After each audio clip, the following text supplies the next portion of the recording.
Ding dong. What makes you think of when the doorbell rings? What ad? Ding dong. Ding dong. Well, I was expecting a topic first of all. Okay, well, work with Ding me here. dong. What do you recall? Shoot! In the last 5 years, just chasing people away from my front porch. Oh, okay. Avon calling. There you go. Avon calling. That's who we're going to talk about. Yeah, and I don't think they're doing that anymore.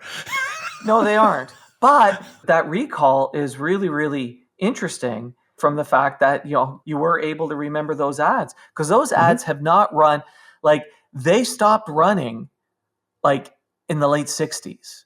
We were Oh like my gosh. we were really young when those ads stopped, and yet you were still able to recall it. Yeah, and I'm probably recalling it as a persistent meme in our culture. Right.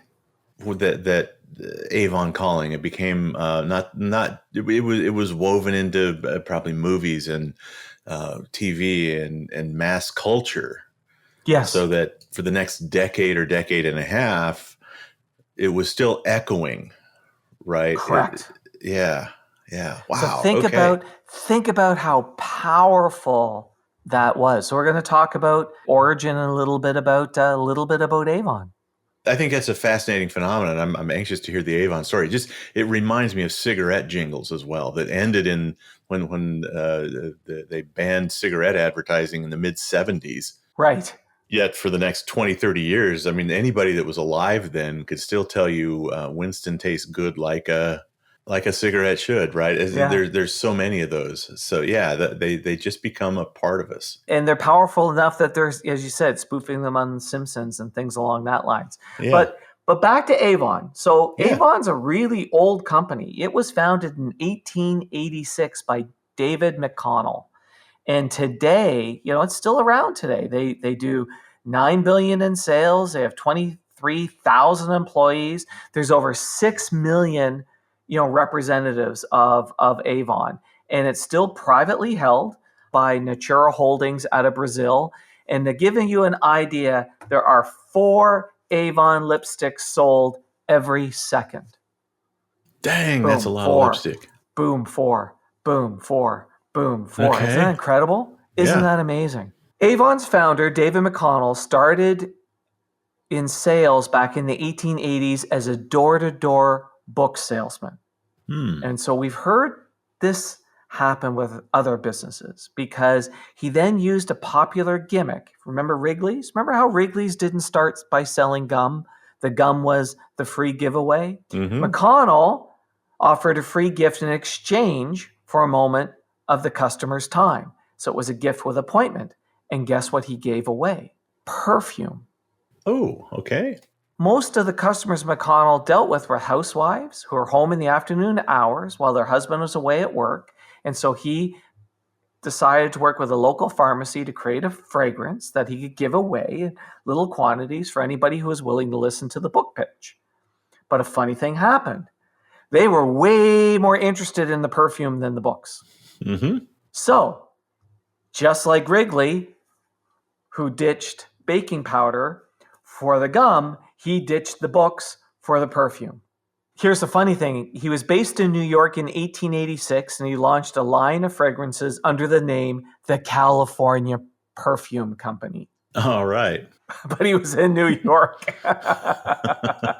Yeah, but California, baby. Come on. California, baby, that's it. And it was in 1928 that the company started calling itself Avon, and it was actually named after Stratford-on-the-Avon, the birthplace of McConnell's favorite playwright. And also remember, he was a door-to-door bookseller, so he loved books.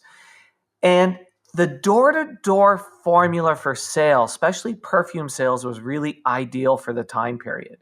And McConnell would go from small town to small town, neighboring states, and there was stuck at home women who also had no means of traveling the shops that might carry such products. Remember, this was late 1800s. People didn't have cars and things along that lines. So it was also this really great convenience. But the modern Avon was really born when he hired his first female sales rep. It was Persis Foster Emily's Albine, who was a wife and a mother of 2. And at 50, she was 50 years old when he hired her. She would travel by buggy and train doing door-to-door sales all around the Northeast. Wait, say her name again. Persis Foster Eames LB. That's what I thought you said. Okay. Yeah. Yeah, I know it's a mouthful. It's a mouthful. And she's really the one who created the model for how the company sold its products. She convinced McConnell that the best way to market his products to women was to hire women to sell them. It's an obvious idea today, but someone had to take the first leap, right? Sure. And sure. LB and Sue began training a fleet of female salespeople to do this, and the Avon lady was born. Stay tuned. We're going to wrap up this story and tell you how to apply this lesson to your business right after this. What? Message. What? No. What is the message? How? Media. What? Not what, but how. How is media? Which is first? Message. What you have to say is first. But I thought how was first. No, media is second. How the message is delivered is less important than what you have to say. Your message. So the message is key? Yes. Oh, and you can book your free starter session on this podcast website. Back to you, Dave. Dave? Let's pick up our story where we left off, and trust me, you haven't missed a thing. 1887, just 1 year into the perfume business, McConnell, thanks to LB, recruits 12 female reps, and he's got an 18-piece fragrance line. Wow. In 1905, the company launches Outlook magazine, which is publication for sharing advice to employees and keeping representatives up to date. And then in the following year, Avon has enough products, because they now branched out products, to create a catalog. 1906, so that's basically 9 years after starting, they do their first print advertisement, and they do it in Good Housekeeping magazine. A number of years later, Good Housekeeping gives them their seal of approval. But at the time, they launch an ad in Good Housekeeping. And in 1931, 11 Avon products get the Good Housekeeping seal of approval, which is record-breaking. Yeah. By the time the 1950s comes around, this is when Avon launched its ding-dong Avon Calling ad campaign. The campaign ran from 1954 to 1967. Okay. The thing I find remarkable is I feel like I knew the whole ding-dong thing. It ended when I was 3 years old. Yeah. And they ran it for like 13 years. And again, why did they stop? That's the mystery to me. Why did they stop? That's a good question. Did you find out? Again, I think it's like a lot of the things that we actually ironically spoke about just in the last episode on light beer, where I think the advertiser grows tired of it ahead of time, or they feel has gotten tired, or like who knows what. Because the interesting thing, they did not change their sales process. It was still door-to-door sales being done by women. You want my wild ass guess? Let's hear your wild ass guess. Air conditioning. Air conditioning. If you're knocking on a door and the house doesn't have air conditioning in the summertime, there's just going to be a screen door. And if you ring the doorbell and yell Avon Calling, somebody inside's going to hear you. Okay. If you have air conditioning, yelling outside a closed door isn't going to do you a whole lot of good. That's just a guess. It's a wild. But there has to be. It could have been the migration to the suburbs. There's something. They either just got tired of the campaign, or there was some cultural changes going on that made it less easy to do the doorbell and the shout. But I think they gave up too early. I think they gave up too early, and not only that, ding dong Avon Calling. I could see that happening where it was a literal thing that happened that went away, but it would still work even if no one says it. Yes, because that's the funny part about it, right?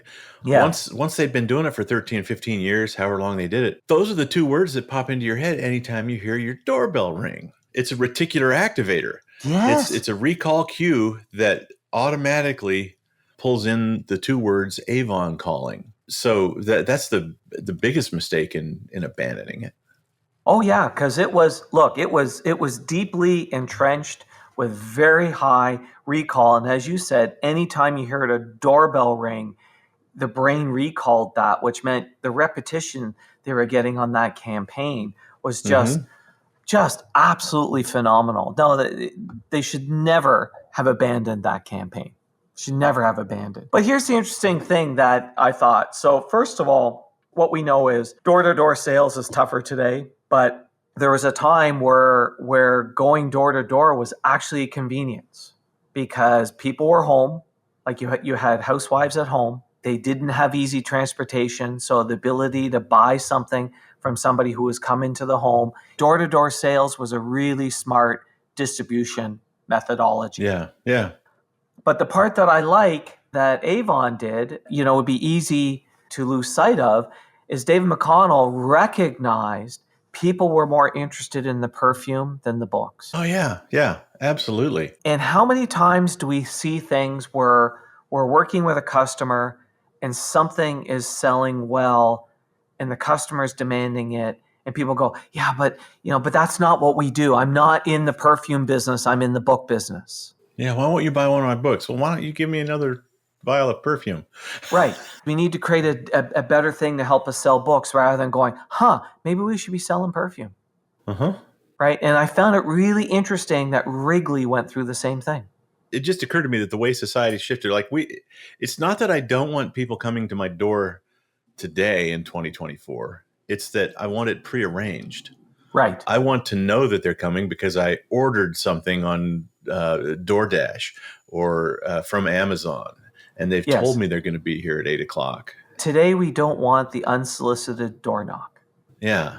It's like I raised kids that are in their 30s now that won't answer the door. Right. They won't answer the phone. So,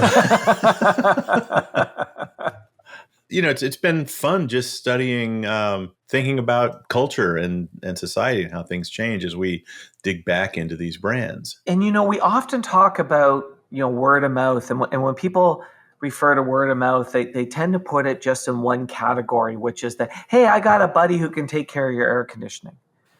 But Avon is a great example where word of mouth, when you create something iconic, becomes far greater than that. Because as we both experienced, there's no way that we remember those ads because of seeing those ads. We remember it because of the iconic resonating where it appeared in so many other places. Yeah. This story, you could dive into the science of sensory application in this story. The recall cue is a doorbell, so it's an auditory thing, right? Yes. And the product that people were desiring was an olfactory. It was perfume. It was something that you smelled, and so you put that perfume on, and if people like it, they're like, "Oh, Mary, you smell lovely today. What's that scent that you're wearing?" Right?